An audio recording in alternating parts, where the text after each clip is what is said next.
이 영상 편집을 하고 있었는데요. 예, 초점이 안 맞았더라고요. 앞에 이상한 머리들도 계속 왔다 갔다. 그래서 어쩔 수 없이 약간 영상 퀄리티가 떨어지게 됐습니다. 시청에 큰 문제는 안 되지만은 약간 거슬린다 정도. 이미 촬영은 해버렸고, 저 혼자 촬영한 게 아니다 보니까 그냥 그렇게 올려야 될 것 같아서 그냥 그렇다는 점 약간 공지 느낌으로 앞에 넣어봤습니다.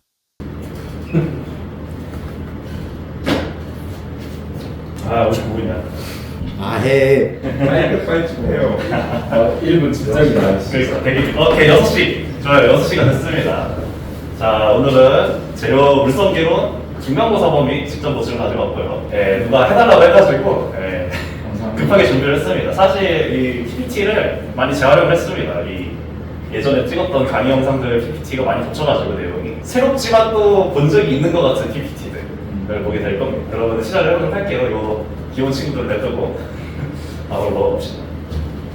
자, 원래 이렇게 완벽한 레티스가 있어요. 우리는 항상 이상적인 경우에는 이 레티스를 원합니다. 그렇지만은 이 이상적인 레티스는 뭐 엔트로피적인 관점에서 좋지 않기 때문에 훨씬 불안정하고 현실적으로는 이런 완벽하고 다 채워져 있는 레티스는 없다라고 보면 됩니다. 그렇기 때문에 여기서 존재하는 딥백의 종류들을 이제 알아볼 거예요. 그게 시험 범위 첫 번째더라고요. 그래서 첫 번째, 베이컨시. 아까 있었던 친구가 사라진 겁니다. 그래서 그냥 빈 공간이다라고 생각하면 되고요. 두 번째, substitutional defect. 요거 뭐 스펠링을 잘 알아야 된다라고 강조를 하시는데 원래 빨간색이 있어야 됐지만 파란색으로 바뀌었다. 정치적인 거 아니고 그냥 바뀌었다라는 걸 표시하기 위한 겁니다. 그냥 고생이라서 이렇게 한 거예요. 그런 말 안 했으면 됐잖아. 혹시 모르니까. 인터스티셜. 요거는 레티스를 구성하는 것보다 원래 좀 더 작은 친구가 들어오는 경우예요. 끼어들었다. 빈 공간에 끼어들었다라고 생각하면 됩니다. 프랭켈 디펙트. 사실 여기 이쪽에서 설명하려면 여기 비워놨는데 빨간색은 크니까 애나이언이고요. 음이온이고요. 파란색은 작으니까 캐타이온, 양이온입니다. 이럴 때 여기서 움직여가지고 인터스티셜로 들어갔다. 캐타이온. 양이온이 움직인 겁니다. 헷갈릴 수 있다고 생각해요. 다음, 쇼트키. 쇼트키는 두 개 다 움직인 겁니다. 두 개 다 움직여가지고 이렇게 레티스 외부로 빠져나갔다. 이게 왜 나왔는지 모르겠지만 있더라고요. 그냥 언급만 하신 것 같은데 이런 세컨 러 서버다이넥스가 있고 이런 식이 있다. 뭐 아까 전에 나왔죠, 화학계에서. 이 친구는 연력학에서 자주 나오는 친구입니다. 깁스 프리 에너지가 엔탈피랑 온도랑 엔트로피의 식으로 나타낼 수 있다. 그리고 세컨드 러 자체는 여기 써져 있는 대로 엔트로피가 증가하는 방향으로 화학 반응이 진행이 된다라는 건데 아까 맨 처음에 언급했을 때 이상적인 레티스는 엔트로피가 정렬이 다 되어 있다 보니까 질서가 너무 높아서 무질서도가 낮기 때문에 이런 엔트로피, 무질서도가 증가하는 방향으로 레티스가 디펙이 생기고 더 안정하다. 이걸 조금 더 가려고 한다라고 알면 됩니다. 첫 번째는 메타스테이블이에요. 메타라는 접두사가 들어갔길래 옥스퍼드 영어 사전에서 한번 검색을 해봤어요. 했더니 뭐 비욘드, 어버브, 하이어 레벨 약간 조금 더 덜 안정한 영역이다 라고 생각하면 돼요. 이 그래프 자체는 깁스 프리 에너지를 나타낸 건데 여기서 기울기가 0이 되는 지점도 있죠. 지점이 있는데 하나는 높고 하나는 낮습니다. 그 말은 이제 이 액티베이션 에너지가 가해지면은 이 상태에 있는 1번 스테이트에 있는 친구는 에너지를 받아가지고 2번 스테이트로 가려고 한다 라는 그런 경향성이 있다는 것을 나타내는 그래프고요. 완전한 안정한 상태가 아니기 때문에 앞에 메타라는 접두사를 붙여가지고 메타스테이블이 된다. 델타 G가 음수인 그런 게 스폰테이너스, 자발적인 프로세스다. 이런 거 알면 돼요. 이 그래프가 있습니다. 이 그래프는 사실 자주 나올 겁니다. 이 직선은 요 델타 H, 엔탈피의 그래프고 요 아래로 내려가 있는 파란 친구가 요 마이너스 T 델타 S. 아까 전에 델타 G는 델타 H 마이너스 T 델타 S이기 때문에 깁스 프리 에너지의 그래프 자체는 이렇게 나오겠죠. 델타 G 여기도 0이 되기 때문에 이쪽으로 가려고 한다. 그래서 이 이퀄리브리엄한 상태로 도달을 하려고 한다. 평형으로 도달을 하려고 한다. 라는 그래프를 그런 걸 나타내는 그냥 그래프다. 그렇게 말이 꼬이지 오늘따라 베이컨시 컨센트레이션입니다. 계산이 좀 간단한 버전이 나온 거예요. 스몰 n, d는 number of defect, 샵은 넘버입니다. 대문자에는 number of potential defect site, 그냥 레티스 전체 그걸 다 나타내는 거예요. 아무거나 빠져나가도 되기 때문에 레티스 안에 있는 원자 수량도 갖게 된다. 델타 HD는 에너지 necessary to form the defect인데 디펙을 형성하기 위해서는 에너지를 좀 가해줘야 됩니다. 이게 자발적이긴 하지만은 주변의 화학 결합을 끊고 나서 그게 이동을 해야 되기 때문에 에너지를 좀 가해줘야 돼요. 엔탈피로 나타낸 건데 에너지가 필요하다. KB는 볼츠만 상수. 볼츠만 상수는 이런 것들이 있습니다. 단위가 다르다 정도만 주의 깊게 보면 됩니다. 대문자에 있는 proportionality constant인데 넘어가죠. 요런 계산 예제가 있더라고요, 가기록에. 그래가지고 가지고 왔는데 제가 계산하지 않을 겁니다. 귀찮기 때문이죠. 그래서 아까 했었던 식이 요거고 요 n을 구하기 위해서 요거를 이용한 겁니다. 밀도가 나와 있고 아보가드로 수도 나와 있고 원자량도 나와 있기 때문에 라는 거 정도는 열심히 했었던 단위 변화를 통해서 단위도 동일하다는 걸 알 수 있고요. 이 정도 계산은 그냥 대입하는 거니까 쉽게 할 수 있겠죠? 난 다 해줬는데. 난 다 해줬는데. 두 번째, 아까 전에는 이제 포인트 디펙트, 약간 점 하나가 빠져나가는 것들을 봤었는데 이번에는 선이 빠져나가는 디스로케이션을 볼 겁니다. 이 디스로케이션의 종류는 두 개가 있는데 스크류랑 엣지가 있죠. 다들 알죠? 선으로 이제 빠져나가는 경우가 다 디스로케이션이고 엣지 디스로케이션을 처음 볼 겁니다. 엣지가 제일 자주 나오고 제일 형성하기 쉽기 때문에 신소재로 진학을 이제 할 거라면 아까 진입할 거라면은 이 친구는 주구장창 보게 될 겁니다. 그렇기 때문에 약간 친숙하게 만들어 놓는 게 좋고요.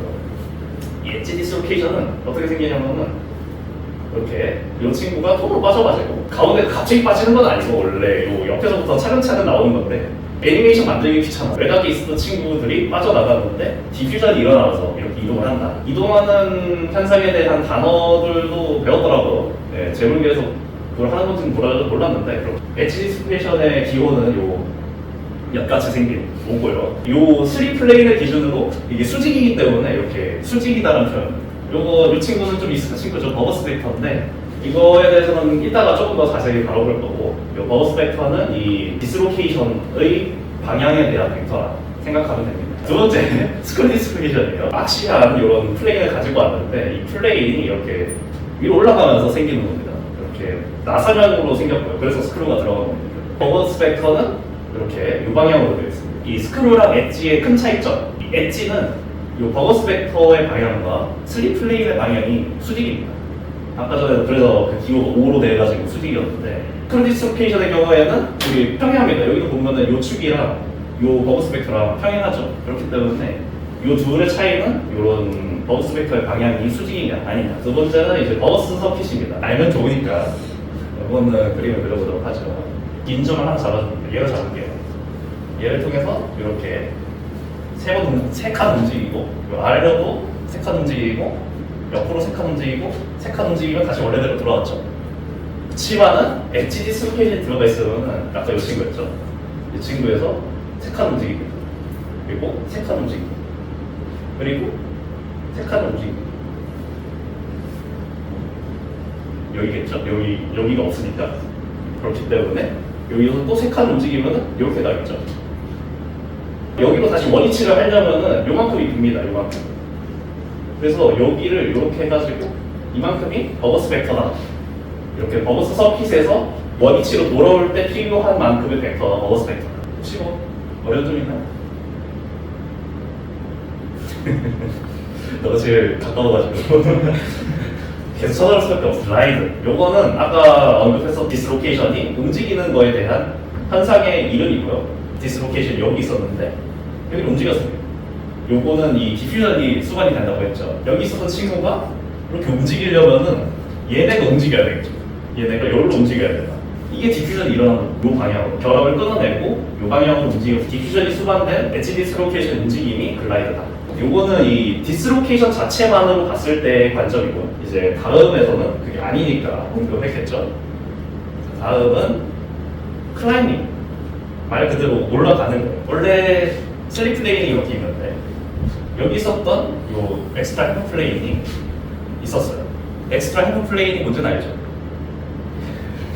원래 레티스라면은 여기에 이렇게 다 채워져 있어야 됐었는데 여기도 채워져 있고 근데 요 베이컨시가 생기면서 여기 베이컨시가 생기면서 디퓨전이 일어나면은 여기 요 플레인을 기준으로 요 위에는 남아있죠. 근데 요 아래는 안 남아있습니다.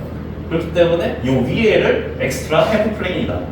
반쪽알이 플레인이 생겼다. 라는 의미에서 엑스트라 헤프 플레인이라 하고요. 이런 엣지 디스로케이션이 있었는데 여기 베이컨시가 있죠.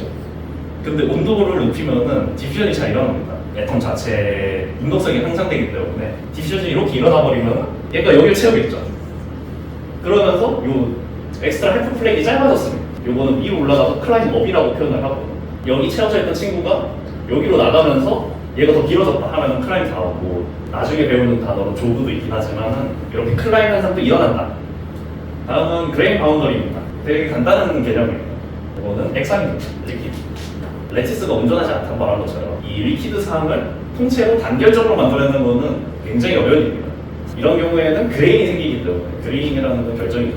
이 그레인과 그레인 사이에 약간 빈틈을 그레인 바운더리라고 합니다. 그레인 바운더리는 디스로케이션의 움직임에 저해를 줍니다. 이상적인 레티스였으면 얘네가 다 디퓨전이 빨리빨리 일어나면서 이동하기 편한데 그레인들이 다 같은 방향으로 생기는 것이 아니기 때문에 레티스도 방향이 바뀌어요. 그래서 이 디퓨전이 잘 안 일어난다. 디스로케이션도 결국에는 못 움직이게 됩니다. 다음 내용으로 넘어가죠. 브로큰 본드. 네, 브로큰 본드를 먼저 해볼 겁니다. 누가 봐도 FCC죠. 뭔지 알죠? FCC. 머리가 아찔해져 오는 것 같은데. 뭔지는 알아요. 뭔지는 알아요. 그쵸? 알아야죠. 네. 들어봤습니다. FCC는 요 이렇게 정육면체에서 정육면체 이렇게 있죠. 정육면체에서 요 각국지점과 요 면의 중심점에 이렇게 애톰 들어가 있는 경우가 FCC거든요. FCC에서 110 플레인을 가져온 겁니다. 요거 재화기에서 했었죠. 요 밀러 인덱스 가져온 거예요. 가져와서 눕힌 겁니다. 요 유니셀 자체를 이렇게 있었던 친구를 이렇게 눕힌 거다. 초록색 면이 요 위에 빨간색이다. 요거라 생각하면 됩니다. 얘를 떼어내면은 이렇게 움직이겠죠. 이렇게 떼어낼 때 몇 개의 본드가 끊어지느냐. 한 애텀당. 공간 체감 능력이 있으면 편하게 할 수 있을 겁니다. 예. 아까 전에 똑같이 그림을 이번에는 약간 색깔을 조금 맞춰서 한 거예요. 요 플레인이겠죠. 꼭지점이 다 빨간색이고 중간면은 파란색이니까 이 친구를 기준으로 보면은 얘네를 떼어내야지 움직일 수 있겠죠. 그렇기 때문에 이 110 플레인의 브로큰 본드의 개수는 4개다. 아까 전에 그 브로큰 본드 면에는 2개의 애텀이 존재하니까 이를 못 해주더라. 그리고 유니셀 에리아는 뭐 레티스 파라미터가 AA니까 넓이는 A 제곱이죠. 혹시 이게 왜 2가 되는지 모르겠다. 있어도 돼요. 왜 2인지 모르겠다. 설명해주면 하지 않을까? 한번 해보자죠. 이 친구를 기준으로 보고 있죠. 100 플레인입니다. 100 플레인을 기준으로 보면은 이 친구는 4분의 1, 이 친구 4분의 1, 이 친구 4분의 1, 이 친구 4분의 1이 들어가 있고 이 친구 하나가 통으로 들어가 있죠. 그렇기 때문에 4분의 1 곱하기 4 더하기 1 해가지고 2가 된다. 그 2가 이렇게 들어간 거죠. 다음은 10 플레인입니다. 이렇게 약간 꿰뚫는, 관통하는 그런 면이고요. 이것도 똑같이 얘를 이렇게 눕혀놓은 겁니다. 보기 편하려고. 편할지는 좀 의견에 들어가야 될 것 같지만 눕혀놓은 겁니다. 여기서 이 초록색 면은 요거라고 보면 됩니다. 약간 많이 축소가 됐죠. 초록색 면이 저 친구가 된 겁니다. 이렇게 떼어낼 겁니다. 이렇게 떼어냈을 때 몇 개를 끊어내야 되느냐. 똑같은 거죠. 초록색 면이 이 친구입니다. 그러면은 요 아래는 이렇게 분해가 되겠죠. 얘를 기준으로 봐볼게요. 이 친구는 여기는 이 친구예요. 얘를 떼어내려면은 얘네를 부숴내야 돼요. 요게 요 면이 이거였고 유니셀 자체를 다 그려내는 건 약간 비떨어지고 하니까 이 친구는 그리고 이 친구였고요. 이 친구를 기준으로 가장 근처에 있는 아이템들이 뭐가 있느냐를 생각해야 돼요. 그런 경우에는 일단은 이 친구는 요걸로 투영하면은 요 빨간색 친구, 요 친구거든요. 그렇기 때문에 이 친구도 갑자기 포함된 이유가 그거예요. 아시겠죠? 네. 그래서 이렇게 5개가 된다. 브로큰 펀드의 개수는. 이것도 뭐 계산하면 이렇게 된다. 똑같이 왜 저게 2개인지를 설명을 해주지 않지만 여기 4분의 1, 4분의 1 그럼 4개겠죠? 토너가 다 있으니까. 그리고 여기는 2분의 1씩 들어가 있습니다. 그렇기 때문에 2분의 1 곱하기 2 해가지고 여기 똑같이 2가 된다. 이렇게. 그리고 아까 5개 조합으로 이렇게 들어가 있고 유니셀 에리아는 이게 A이기 때문에 얘의 길이는 루트 2A겠죠.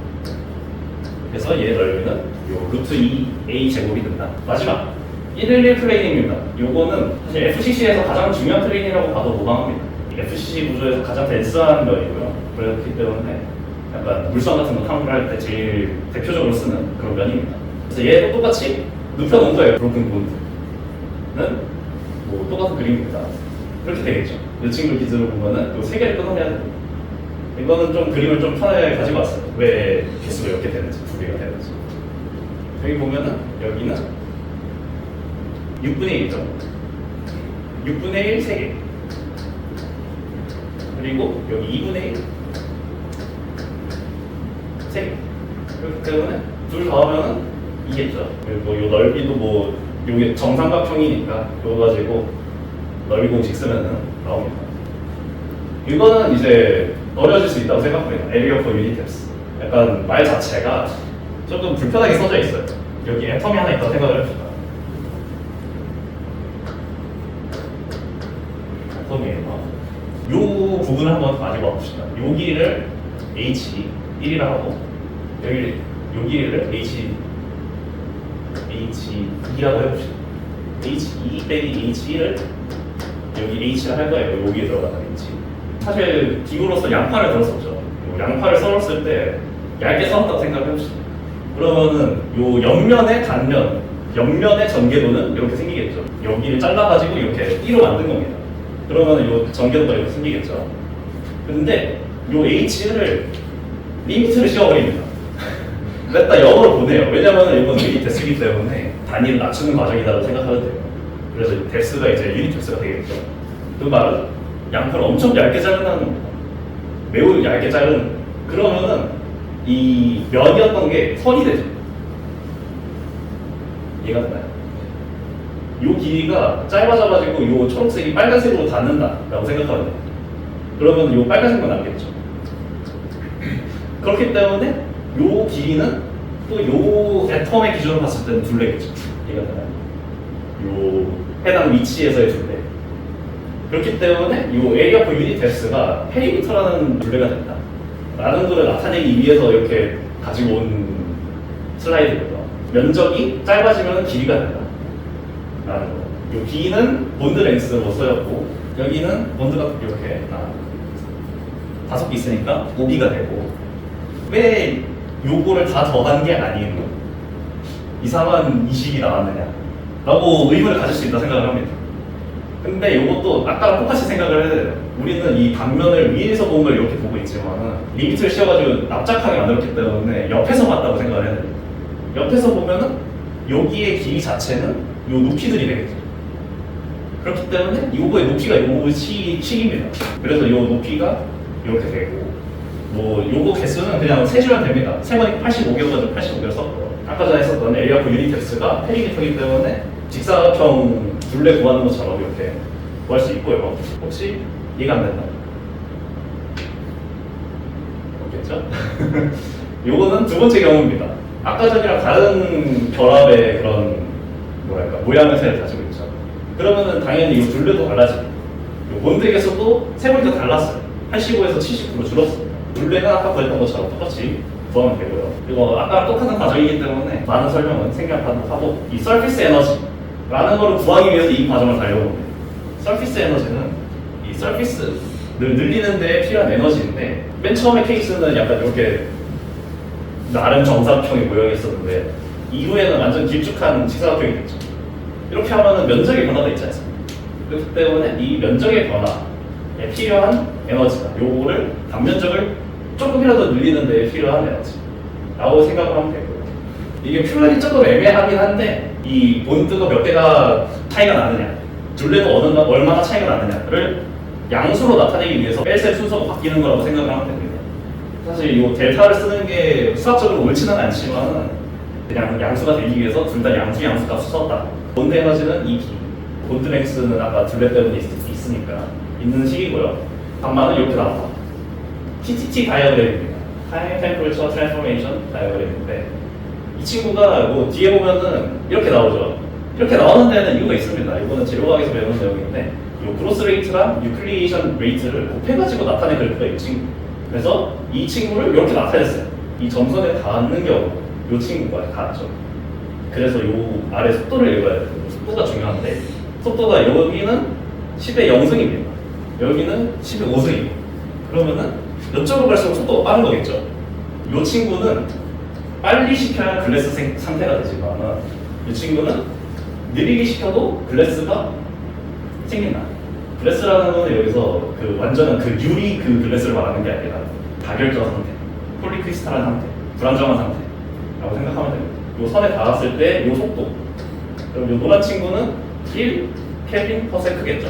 이 크리티컬 쿨링 레이트라고 용어가 정해져 있고요. 요 친구 요 이후로부터는 다 크리스탈 상태입니다. 결정을 형성을 했다. 그리고 여기서부터는 다 글래스 상태다 라고 생각을 하면 됩니다. 그래서 글래스 상태를 만들려면은 요거보다 더 빠른 속도로 해야 된다. 그리고 이 친구의 경우에는 크리티컬 쿨링 레이트는 10의 5승이겠죠. 여기서부터는 다 크리스탈이고 여기서부터는 글래스다. 그래서 얘를 이 친구를 글래스로 만들려면은 엄청나게 빨리 시켜야 된다는 얘기겠죠. 점성이랑 비스코시티랑 스페시픽 볼륨 해가지고 하는 건데 그냥 각각의 그래프가 어떤 걸 나타낸다라는 거 정도는 알면 됩니다.